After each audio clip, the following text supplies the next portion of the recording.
Okay, so it turns out giving away $80 million in free apology software is actually a genius sales strategy. You are listening to Earnings Unscripted, where we unpack what really happened in today's earnings.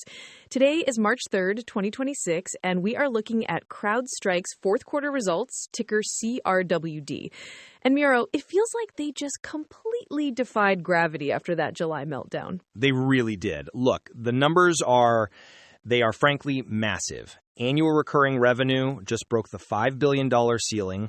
They hit $5.25 billion, which is up 7% quarter over quarter. Total revenue grew to $1.31 billion.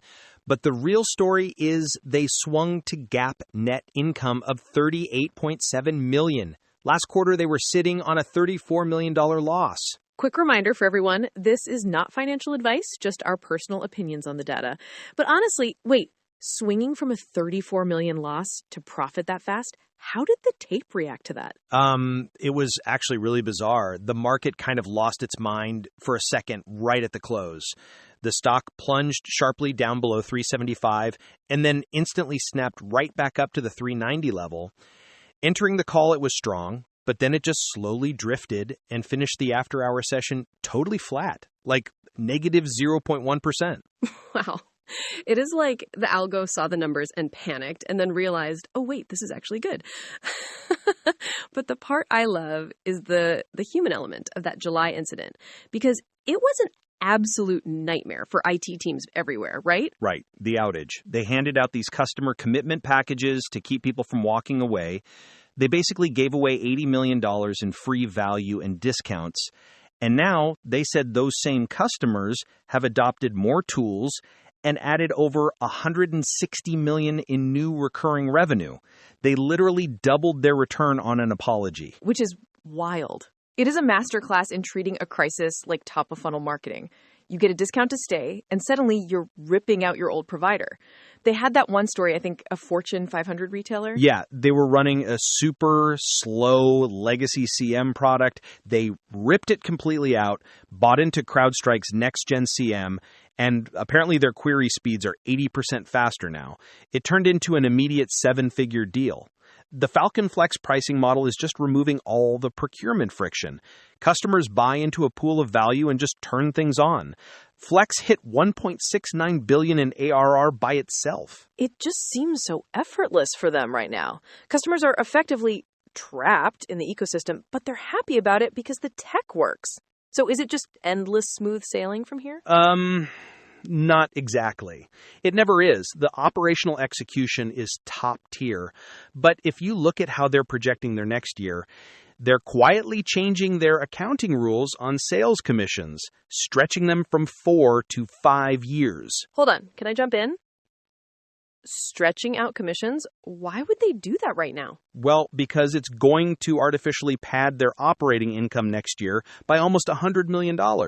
Up to $95 million to be exact, which conveniently perfectly covers the $70 to $80 million in expenses for all the new companies they just bought. Oh, geez.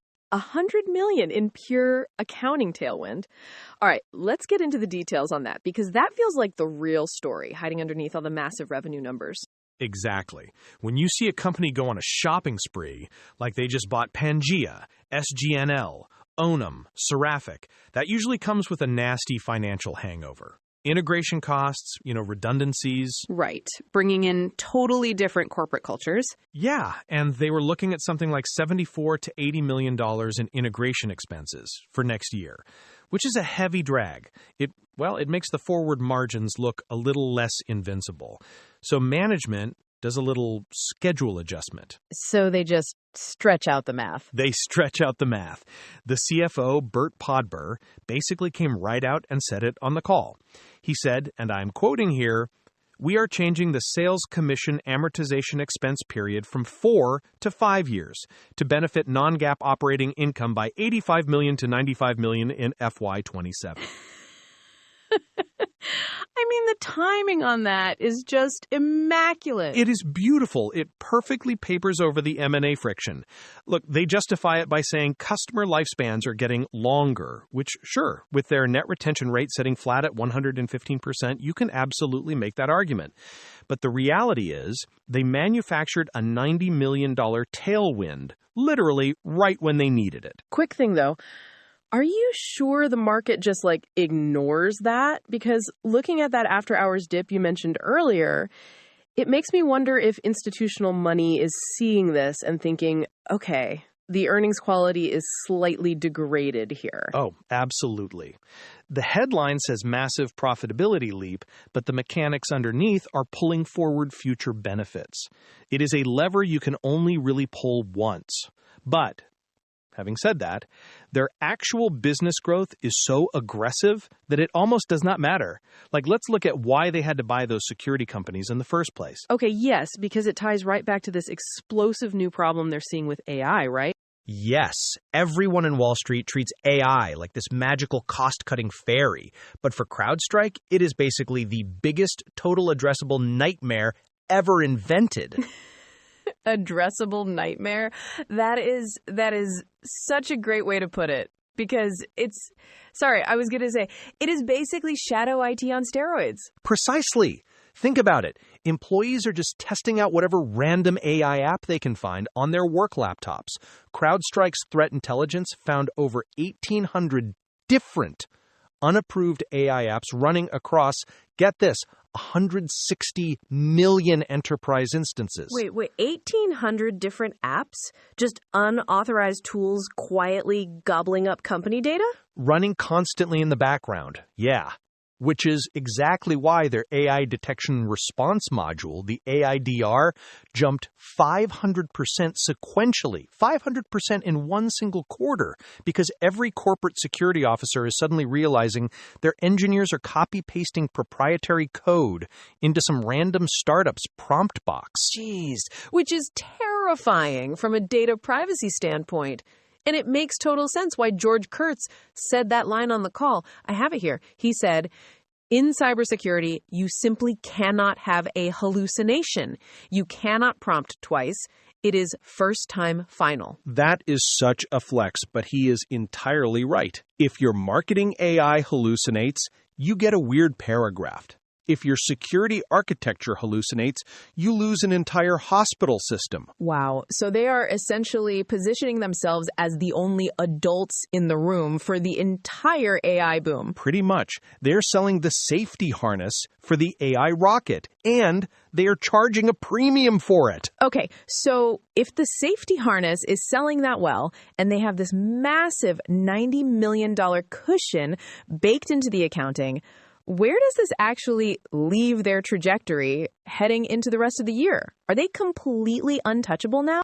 Untouchable is a strong word, but they are clearly acting like it. I mean, they just structurally bumped up their full-year guidance for fiscal 27. They're projecting roughly $5.9 billion in revenue. And management is not just looking at next year. They literally planted a flag for a $20 billion ARR target by fiscal 36. Quick sanity check. $20 billion? That is just a staggering number for one security vendor. I mean, I guess if you were funneling everyone into that Falcon Flex model and they are all happy about it, it kind of tracks. But surely the market sees some friction ahead, right? The friction is mostly legal at this point. Look, the operational side is humming. The CFO, Bert Podbere, actually said on the call that the combination of accelerating growth and record cash flow generation puts CrowdStrike in, quote, rare air. Rare air. Wow. Which is highly arrogant, but it is also mathematically true right now. The catch is the courtroom. If you read their latest filings, they still actively warn about significant legal expenses coming from the July incident. Things like DOJ inquiries, the massive Delta dispute, shareholder lawsuits. That is a very unpredictable background hum. Right. So they totally won the PR battle with those apology discounts, but the lawyers are basically just getting started. It feels like they're trying to sprint forward so fast that the lawsuits just cannot physically catch up to their valuation. just literally outgrow the litigation is honestly not the worst capital strategy I've ever seen. Right. It's definitely one way to handle it. All right. Well, I think we can safely close the book on CrowdStrike for this quarter before we get handed a subpoena, too. All right, stepping away from the lawyers, if you want these earnings drops to just show up for you, feel free to follow the podcast. As a quick aside, we use AI to help produce the show, like parsing those giant transcripts so we actually get to sleep.